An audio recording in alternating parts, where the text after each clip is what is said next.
on the USS Hampton, which is a Los Angeles class nuclear submarine, and we did operations for a while.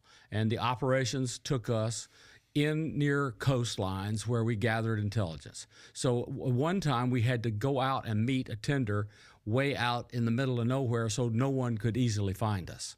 And we were on their way out there. We were running deep, running fast, and this really loud racket went right by the boat. And I mean, the senior master chief came out of sonar and he said, "Sir, it's a fast walker. It's moving faster than the speed of sound in incompressible water, hundreds of meters below the surface." And that was my first experience ever of an unidentified submerged object. And I looked around. Nobody would look in my eye. They wouldn't speak while I was in the room. So I said, "Sir, I'm going to go back to my little cubicle." And he says, "Fine." And I left.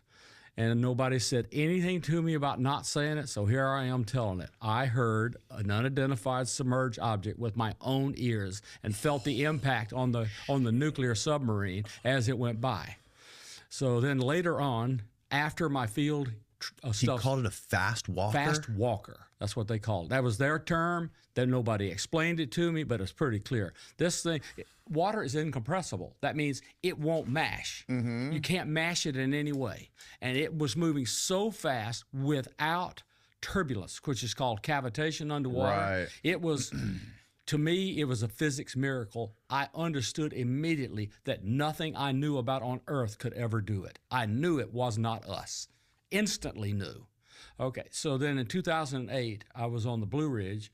I was doing a technical classified intelligence operation, so I can't talk about that. But we went through the Sea of Japan in the middle of a typhoon, and the typhoon was crazy, and I was loving it while everybody was sick to their stomach. And I was up on the bridge with the captain's permission, and we were doing like this in about 40 or 50 foot seas, 90 knot winds. And I noticed just all of a sudden the rain stopped. We were not in the eye, we were in the wall, and the rain stopped. I says, "How does the rain stop in the eye wall of a typhoon?" So I went forward, looked out the window, and about 100 meters above the ship, I could see glowing lights that I had no idea what it was. I couldn't make out the structure. I could just see the glowing lights, but it was blocking the rain from the entire 450-foot-long vessel. Whatever this was huge.